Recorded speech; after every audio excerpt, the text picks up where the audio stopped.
વડોદરા કમાટીબાગ ખાતે દિવ્યાંગ અને જરૂરિયાતમંદો માટે કઠોળ કીટનું વિતરણ કરવામાં આવ્યું। વડોદરામાં ચોમાસાની ઋતુ દરમિયાન વધતા શાકભાજીના ભાવને ધ્યાનમાં રાખીને દિવ્યાંગ અને જરૂરિયાતમંદ પરિવારો માટે સરાહનીય સેવાકીય પહેલ કરવામાં આવી છે।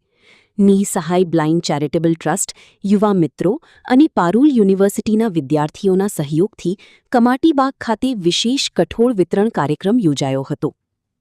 ચોમાસાની ઋતુમાં શાકભાજીના ભાવમાં વધારો થતાં દિવ્યાંગ, અંધ અને જરૂરિયાતમંદ પરિવારોની મુશ્કેલીનો સામનો કરવો પડી રહ્યો છે।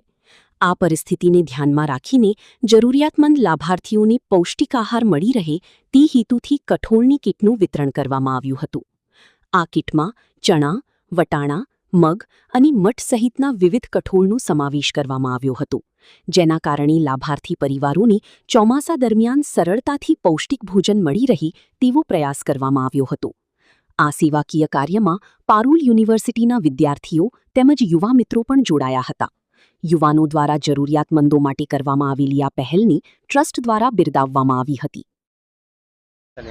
આજે આયોજન કરવામાં આવ્યું હતું અમારી નિઃસહાય બ્લાઇન્ડ ચેરિટેબલ ટ્રસ્ટ દ્વારા યુવાન મિત્રો દ્વારા એક કાર્યક્રમ કરવામાં આવ્યો છે કમાટીબાગ ખાતે।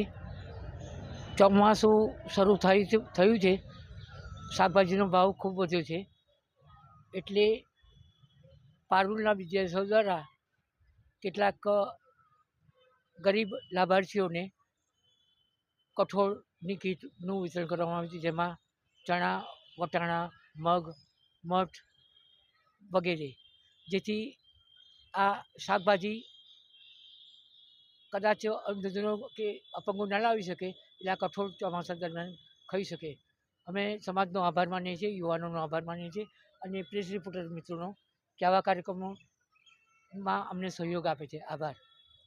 એ આયોજન કરવામાં આવ્યું હતું કીટોનું વિતરણનું કઠોળ સાથે શું કહેશો?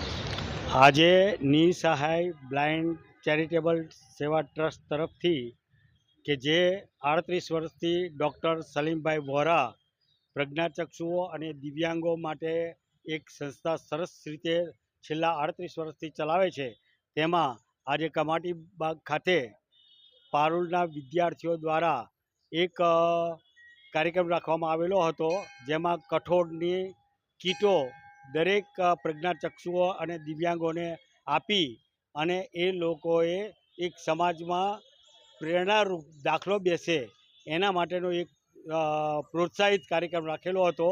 એમાં અમે બધા આજે હાજર થયા અને એ કીટ વિતરણનો કાર્યક્રમ અમે સંપૂર્ણ કર્યો।